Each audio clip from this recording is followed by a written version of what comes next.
Okay, guys, thanks for coming back. This is part 2 of our great interview with Carlton Jamal Smith. Check it out. But from a smile that takes over the universe, sartorial elegance. When I'm in Manhattan, right? Check this out. When I'm in Manhattan, people will say to me, "Oh, here comes the best dressed man in New York," and I say, "I don't see Carlton Jamal Smith anywhere." I'm on it. That is the truth. So the best way, we can only see a bit of you. I have one of those polka dot pocket squares, mixing the green and the black. Oh, man. Because I had this one in there a minute ago. I love the black one. But also, you do the earring studs as well? No. No? I did one a long time ago, and I began to get a keloid, which is a condition that most black people have with their skin. So I got that cut off, and I just said I wouldn't do that again. But what's it called? A keloid? Yeah, keloid scars. It's something only black people get on their skin. Tell us about that. Raises up. Oh. Huh? Tell us, what is it hereditary? Is it in the... We'd have to Google it. I just know something that black people traditionally always had. They're called keloid scars. Right. Yeah, you know what? It comes with the package of soul and heart. There you go. It's a part it's of in the downloads. Yeah, sartorial sprinters, everything. You know, and Jessica. Yeah. I'm not wearing pants. Oh yeah, it's great from the waist up. I'm not wearing any pants. I'm gonna fall on the ground. You know what? The best way for people to see your sartorial elegance is we're going to show a video. We're going to show a video. So just check this out. I got you. Okay, go ahead. If I can talk. Okay, we're going to show, and I already discovered this the other night. I've heard loads of music and I've seen you performing. And this video was great. And you're dressed all in red and you're walking down the street. And there's a scene I'm going to point out where you kill me. You eat the cameraman. But this song is called This Is What the Love Looks Like. Carlton Jamal Smith.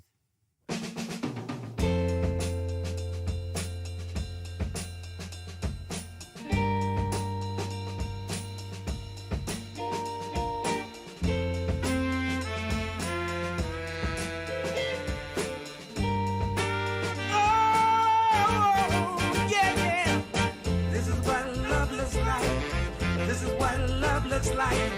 This is what love looks like. This is what love looks like. This is what love looks like. This is what love looks like. I consider myself lucky. I believe I'm truly blessed. 'Cause if God made anything better than you, girl, kept it for himself. You got kisses like diamonds. I cherish each and every one. Yes, I do.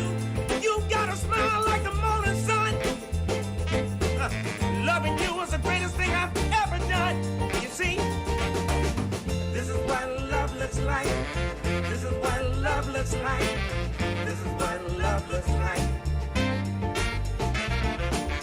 This is what love looks like.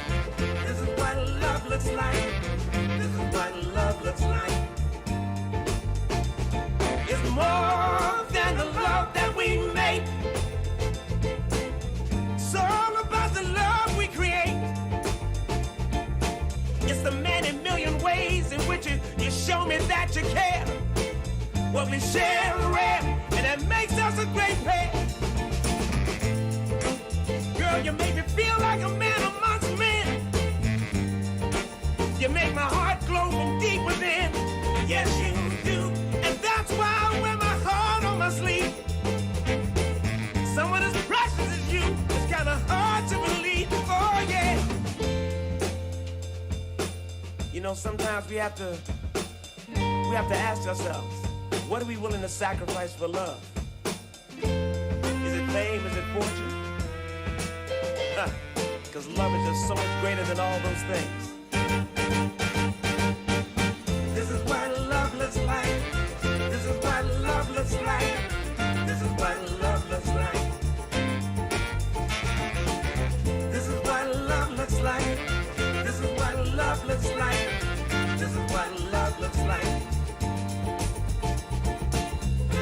are what love looks like. You are what love looks like. You are what love looks like to me. You are what love looks like. You are what love looks like. You are what love looks like to me. And I'm looking right at you, girl.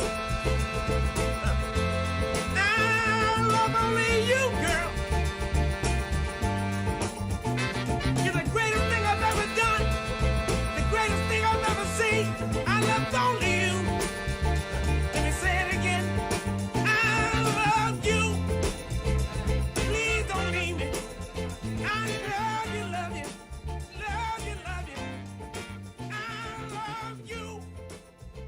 And only you. Okay, so that's just part of this sartorial elegance of my friend and guest here. You gotta go see him live. When everything gets back, look at his website. We'll check the website out at the end. And I love that part. I love when you turn to the camera in the second verse and you're walking down in the middle of the aisle and whatever it is, Lexington Avenue, and you can't seem to just get the message across enough, and you eat the camera. You know what I'm talking about? It's brilliant. Oh man, let me tell you something. That was done in Helsinki, Finland, at about 3 o'clock in the morning. Yeah, I love it. You know, I'm gonna tell you something. What's your favorite color? My favorite color is red. I have so many red suits and jackets. Red is just so powerful. What's your favorite color, Derek? You won't believe it. It's red, and I'll send you a photograph of my walk-in wardrobe. Right. I'll send you a photograph. Red shoes, red Timberlands, my red shoes that I wore at the gig we did, the Christmas thing with the sparkles. Red shorts, red Red couplings. is a powerful color. It's a powerful color. Yes. I love orange too. You guys are walking around together. Or Carlton, you in your green suit, and Derek in his red suit. You look like a walking Christmas tree. Oh! Yes, we will. Why not? Why not? Let's do it. Let's do it. You know something, Derek? Yeah, let me just say this real quick. Go ahead. My mother always taught me that you must look your best, smell your best, speak your best, and everything, but you definitely have to look a certain way. You must look, you must dress to impress, because, you know, the first thing people are they're going to see you 9 times out of 10 before they hear you. And as an entertainer, it goes without saying. Now, hip-hop came along and ruined things in that sense. I mean, if you're a hip-hop artist, I can understand you dress in a certain way. But if you're a singer, I'm sorry. Sneakers and jeans, I've just never been able to subscribe to that. You know, you should be dressed. I used to go to the Apollo Theater, sit in the front row. My mother would give me $2, $1 to buy a bag of donuts, and $1 for admission. I'd go there every Saturday, sit there all day long, see the same show. And no matter, at that time, it didn't matter how their records were doing on the chart, how many cars they had. All that matters. When that curtain opened and they came running out on stage, what they had on and how they looked, it just took you to another world. And I wanted to dress like that. I wanted to look like that. All those sneaker stores that are up there on 125th Street down in Harlem, those used to be clothing stores where entertainers, pimps, players, everybody bought their clothes from those stores. And you see them on album covers, or you see them, you go to the Apollo Theater and like, oh my God, the Shy-Lights have that on. This, you know, you get it right across the street. And I used to beg and plead with my mother, Mom, please, would you? And she's like, boy, I'm not sending you to school in no purple sequin suit. I'm not buying that for you, Carl. Mom, please, you don't have to give me purple. You can give me green. I'll take green. I'll take the one. I'm not, but every now and then, she'd break down and get me one. So I'm going to send you that picture. Please do. They took a picture of me with the principal once, and this is how I used to go to school dressed every day. I kid you not. I saw that picture. It's great. A couple of things there about the sartorial elegance and style. Yeah. Warriors in Japan, in Africa, in different countries, they dressed a certain way to go into battle. Secondly, Bobby Darin said, people hear what they see. They hear what they see. And if you turn the volume down on you, my friend Kerry, she wrote Breathing Like an Alien with me. She's deaf, but she can see more than you would believe. And she has said to me, and I said this before in the show, probably too much, she can see how I sing. So if she saw you, she could tell by your movements, your clothes, who you are and what you're about. And she's actually half Irish and half African, and she's fucking incredible. She's just incredible. You just love her. You'd fall in love with her. God bless her. Please give her my love. Is she on social media? Yes. Check her out. And so we'll get you the whole send me the link. Yeah. You know something else you do that I love and respect? You wear cufflinks. I love cufflinks. Yeah. It's a must.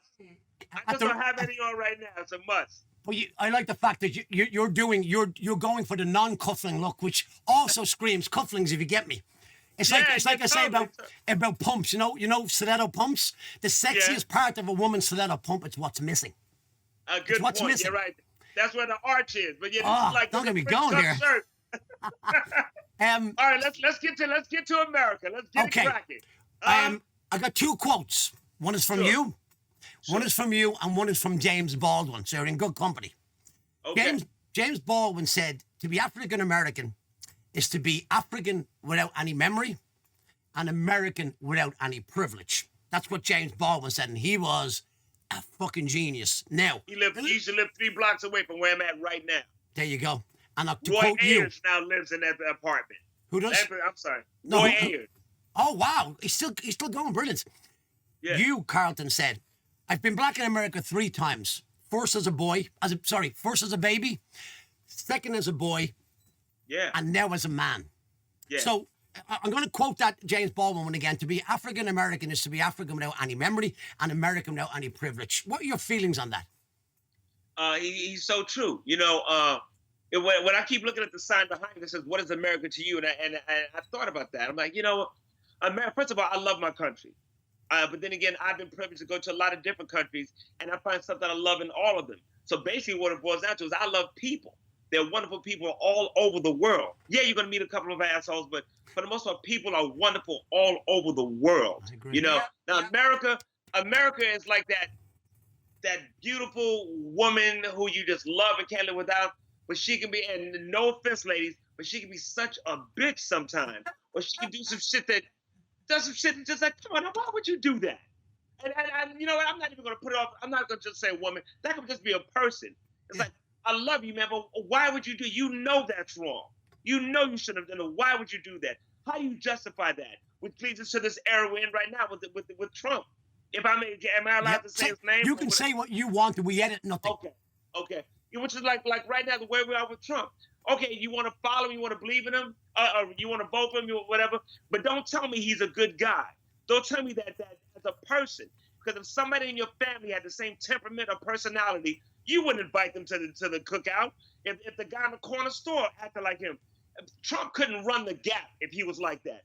You know what I'm saying? So don't tell me that you believe in this guy. You know he's a nasty, horrible individual. Just some people are just bad people. You know, and every now and then we have to thin the herd. November 3rd, we got to thin the herd, man. You know what I'm saying? I like that phrase. America, I love her. I love her. But there have been things that she has done, and she knows what they are, that just ain't been right. And no matter how you may want to try to justify it, you know, it's just not right. You know? 100%. Carl, I was telling you on the phone a couple of months ago, whenever it was we were talking. In my family, we have Asian, African, Caucasian, American, and we have Latino.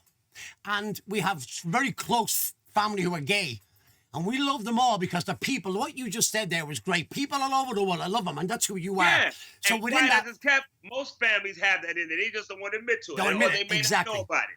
Yeah. You know what I'm saying? My take on it is, like, I don't believe in any God or any creator. However, wherever way we got here, we're all equal. We all come in naked and we leave and we're dead. Nobody knows better than anybody else. But my nephew, Kareem, he looks like a mix between a young Michael Jackson, like 10-year-old Michael Jackson, and what's the guy that sings Uptown Funk? Bruno Mars. Bruno Mars. He's a great-looking kid. I said to my sister, you're going to have to lock him up. The girls are already crazy for him. My mother was coming to America, right? She was coming to America after she'd been coming here so many times, and she was coming here a year and a half ago for Christmas. And her grandson, who was 7 at the time, said, Grandma, where are you going? She said, I'm going to America. For how long? For 2 weeks. Do you want to come with me? And he said this, and it broke my heart. And this, I want to preamble. This is not against police officers, because I know some good police officers, but I know some fucking bad ones. Just like I know some good singers and bad singers. That's my preamble. What he said was, Grandma, I'm not going to America. They shoot black kids over there. I cried my fucking eyes out when I heard that. Because you know what? My other nephew, Killian, looks like me. He doesn't have to say they shoot white people. It's something we have to address. Yeah. But you know, I'm gonna tell you something else. There's a book, you can Google this as well, and there was a big exhibit called Without Sanctuary. Have you ever heard of that? I have not. What it is, this guy went down south, this is years ago now, to bury his grandmother or for the funeral, great-grandmother, something like that, and going through her stuff, he found a postcard that was a picture of a lynching, okay? And on the back of it, it said, "Hello, Myrtle. Here's a picture of the nigga that we barbecued the other night. Blah, blah, blah, blah, blah. I'll see you in church this Sunday. I'm going to bring some pies." And he came back and says, "Hey, what is this?" And an older relative had to say, "Okay, well, sad to admit, we all did that back then." He went all throughout the South, talked to as many people as he possibly could, and gathered up as many of these things as he could. A lot of people still had them. And this exhibit, as you walk through it, it was shit. It was very quiet. There's no music playing. All you hear were people sobbing and then just sniffling. Because these things were like rock concerts. They should let schools out to attend lynchings. There would be massive crowds. They would cut up our genitalia and put them on strings and carry them with them to show how many lynchings they'd attended. And they would make postcards and send these back and forth to each other. It's called Without Sanctuary. I'm saying that to say this type of stuff has always gone on in America. Yes. It's just been different forms of it. And it's sad because you stop and think, you never hear of a black cop shooting an unarmed white person 7 times in the back. Nope. You know what I'm saying? You just don't hear of that. It just Carlton, doesn't happen. You know? When you said about the people crying, my wife and I went down to Memphis in 2002, specifically to see 2 things. Graceland. Oh. We wanted to see Graceland, and we wanted And to the see Civil Rights Museum. You go, you knew it. Yeah. The Lorraine Motel, where Martin Luther King was shot, and that's where we went in there. And I said this: the picture of a charred body from lynching of a black man. And I said to a guy beside me, I just felt the connection, and I said, Irish people went through 1,000 years of occupation by the British. Terrible things happened, different things, but terrible things. They took away our culture as they did black people. Yeah. You were taking out your country, we stayed there. So I said to him, a charred body from any race looks the same. It's similar to, there's no accent to a laugh. When somebody laughs, you can't tell where they're from. There's no accent to a smile. Great. That it's is accentless. So when we were in there, I saw this. I saw a replica of the bus that oh my God. Freedom fighters used. Yeah, but what's her freedom name? fighters. That was sitting in the chair. Oh my God. Oh, Rosa Parks. Rosa Parks. A lot of people think that she was an old woman sitting in a chair. No, she was in a bus. She was 42 and she'd been involved in the civil rights movement with Martin Luther King and Baird Rustin. Baird Rustin was gay, and they tried to say that he was having an affair with Martin Luther King. They couldn't get him. They shot him. And I say this, and I love this country, and I love Americans. You know that. Yeah. But I always say, James Earl, what was his name that shot Martin? James Earl Ray? Yeah. I'm glad I didn't say James, something else. James Earl Ray. He might have, Jessica's actually worked with him many times. We'll get to that. He may have shot Martin Luther King, but the indifference is what pulled the trigger. Let me tell you something about that. And like I said, we're going to have some more of these conversations. Yeah. James Earl Ray was a career petty criminal who never committed a crime for which he wasn't caught 15 minutes later.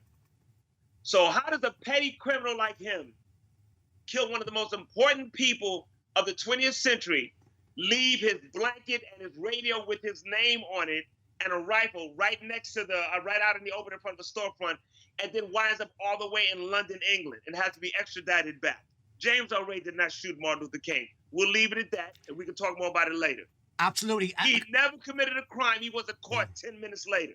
Okay? He's a Lee Harvey Oswald. They're patsies. Yeah, I was going to say patsy, and I agree. We can leave it, and because we're going to come to a nicer close. Hold on. Let me tell you this also. Let me drop this on you. Martin Luther King was supposed to be on the first floor of the Lorraine Motel. Someone in Martin Luther King's camp, because he was surrounded by double agents, made a phone call to put him up on the second floor because they knew he'd walk out in the balcony. There's a police station and a fire department right across the courtyard from the Lorraine Motel. All the black policemen and firemen were transferred out that day. Martin Luther King was put in room 306. He was shot with a 30-06 rifle. And one of his main guys that for years has been telling all these wonderful stories about how they spent the last hour of his life together slipped up finally. You can find us on YouTube. He said, so I was standing on the balcony, and just as I moved out of the way so the guy could get a clear shot, it rang out. Like, wait, what? Oh, we got to talk. That's stuff we got to talk about, Jerry. Yeah. He slipped and admitted. You know what So I we'll do? moved out of the way so the guy can get a clear shot. Anyway. No, it's cool. See, On April America, I 4th. love you, but you got some shit with you, okay? Yeah. I'm sorry, go ahead. No, cool. Next year, April 4th, we'll do a special. Yes. April 4th. Yes. You know what? To bring it, because it's the truth, and it's a dark truth, which is why a lot of people find it hard to address it. But what was beautiful in the sadness was when Nina Simone sang The King of Love is Dead. God bless Nina Simone. That's a whole nother story there. Yeah. God. Okay, that was the end of part 2. Our interview with Carlton Jamal Smith. Stay tuned. Part 3 coming up right at you from What Is America to You. Driving along, minding my own business, heading east through the Kentucky rain. There on the radio, Johnny Cash was singing. I heard myself just to see if I still feel pain.